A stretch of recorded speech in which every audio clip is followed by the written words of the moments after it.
Well, good morning. So, we got a new toy for Roxy here, man. This is kind of cool. 98 Tesla from Instagram.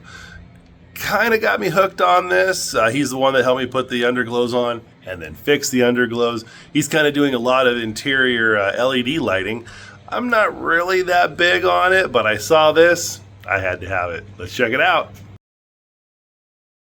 So what do we got here, man? This is going to be the workbench for the day. We got ourselves a Dash LED light strip from Abstract Ocean.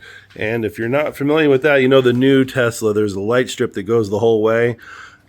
That's what this is going to do. So we have the light strip. We've got, this is some kind of a, like a controller for it. It detects sound, so there's an auto off. USB plug in here. You get one of these multi drives. I almost bought one of these just for the heck of it. Kind of got a Cybertrucky look to it.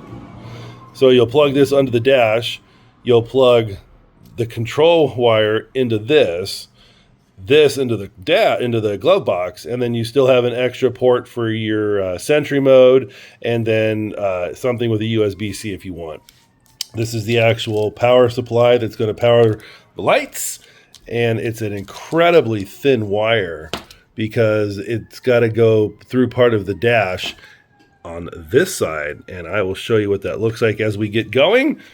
Should be a pretty easy install, some 3M tape. We're not going to need this, but they include it anyway. I'll show you where that goes. Sounds like we got a fire truck coming through. Well, yeah, we're also in the middle of about a 350,000 acre forest fire, so that sucks. So let's go ahead and get set up. We'll see how this looks. Just in case you guys do, wow, that's bright out there. Holy smokes. So Redding, Shasta County, we're right by the Park Fire. Well, not right by it, but it's getting into the county now. 350,000 acres, I think, is what it's up to. This thing is like no joke, man. A few years ago, we had the Carr Fire here.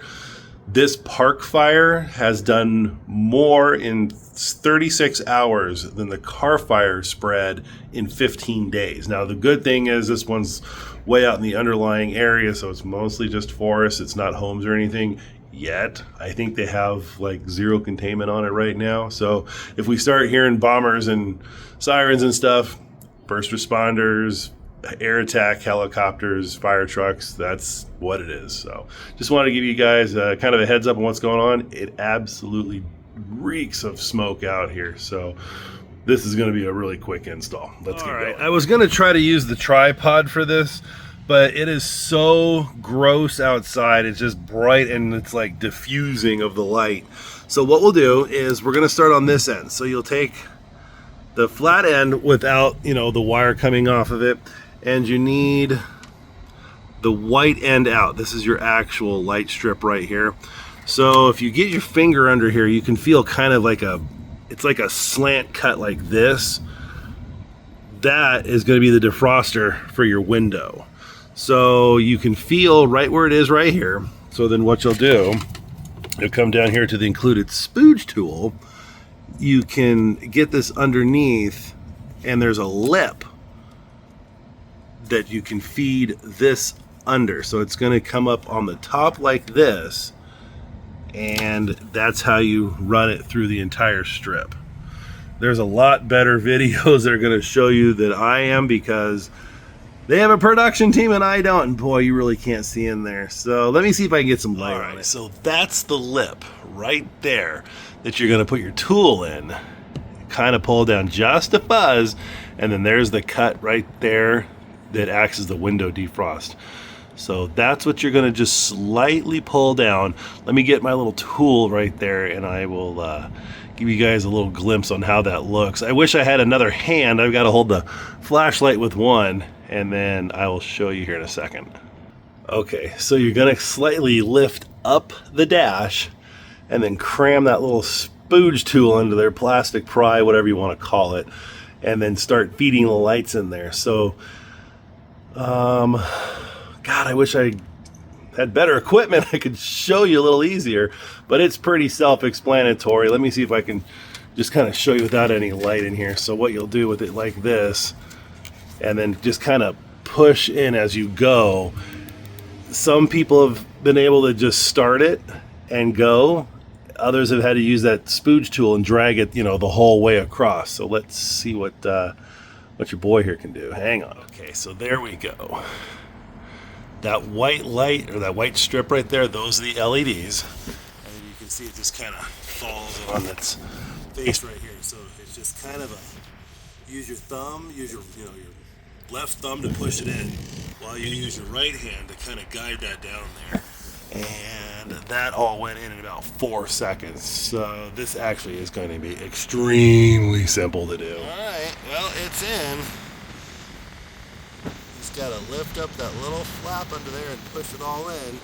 And here's the end, right up next to the window vent. So now we'll kind of push our wire through that little crease. And then we have to pop this panel right here, open the glove box, and there's a little hole right here that will feed the wire through. Okay, so the tool that they give you, I couldn't really get a bite on it. So what we'll do is, from previous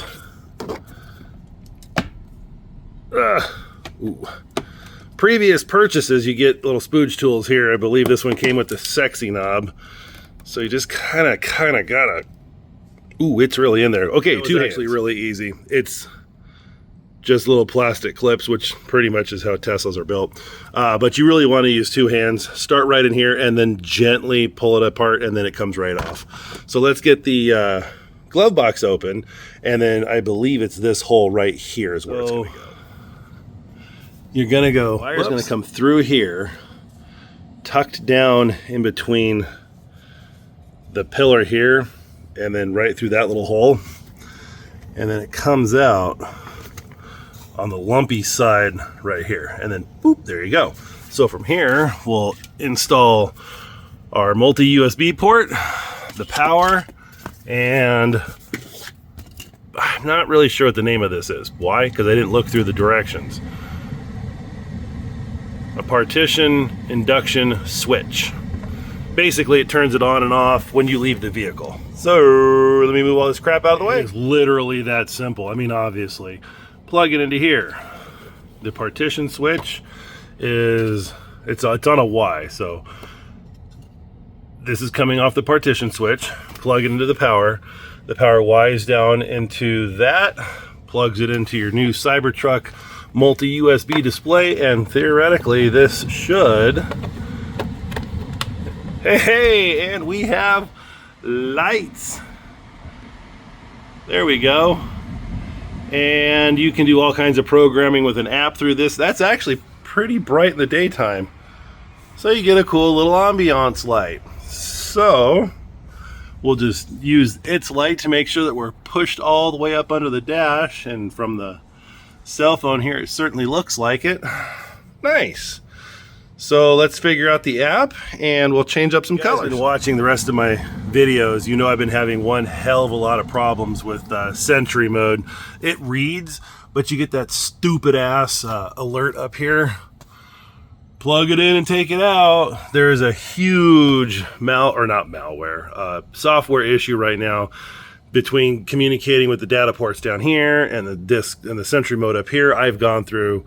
That's some kind of a new SanDisk. I've got my Terabyte down there, the Tesla one, they're all not working. So 2024-26, which is going to allow you to use the Tesla microphones that just came out, is supposed to fix all this nonsense. So it's still technically recording, I guess, because if I go to controls, it still shows recording. But there's a serious software problem that never should have happened. But we are sort of working. The lights are good to go. Now to get into that app. I plugged in the drive for all my light shows. They actually came up. That's really cool. And I plugged my Terabyte back in there, and I'm not really sure what its status is going to say, but let's take a look here. Yeah, completely dead. Absolutely nothing. Not even getting the error up there. But if I touch the Sentry button, it will start recording, and there's the red dot right up there. So yeah, there's an issue going on. It shows playback unavailable. I don't know, but it's all working as far as Abstract Ocean is concerned. On the back of the controller, that is the QR code that you guys need to download. Let me see if I can If you can pause it, you can go ahead and just get it from right here. But that's the QR code you scan, and then it'll take you to the App Store, the Play Store, whatever, to get your controller to run these lights. So that's downloading right now. Pretty cool. So basically, you're going to get 2 choices per light strip. You'll get a forward or a backward, and there's like 200 different things in there. And then you can actually have it set up to go with the music, and that's kind of neat. But since I'm not looking for a copyright strike, we're not going to do that. And you can adjust the speed at how fast they go. It's pretty cool. Is it worth $100? Yeah, I'd say so. If you want some ambient light in here. The install is extremely simple. I literally just do. There are better videos that have a lot more light in here and a couple guys filming it. Abstract Ocean has the best install guide, but really this was a 20-minute job, maybe. So yeah, if you're into just kind of jazzing up the inside of your car a little bit, clean install, which I like. I don't like wires everywhere. If I could do something better with the radar detector, I would do that too, but you're going to have a little bit of a wire showing. Worth it? Absolutely. Install, simple. This video is kind of meh. This is just a customer review video. Abstract Ocean does have the best video. So we'll get this all cleaned up, put back together, and we're out. See you guys in the next one. I did some ambient lighting under the dash. It should automatically turn off in a couple of minutes, so we'll see. Finished buttoning up everything. 2 minutes, maybe 2 minutes, and the light automatically turns off. So when you leave the car running, 2 minutes later, it's off. There is still power in the car because the radar detector is still on. So I am assuming even if the car goes into a deep sleep where it powers down everything except for Sentry mode, it's going to turn the lights off. So that's really great. I really appreciate that it does that. See you guys on the next one.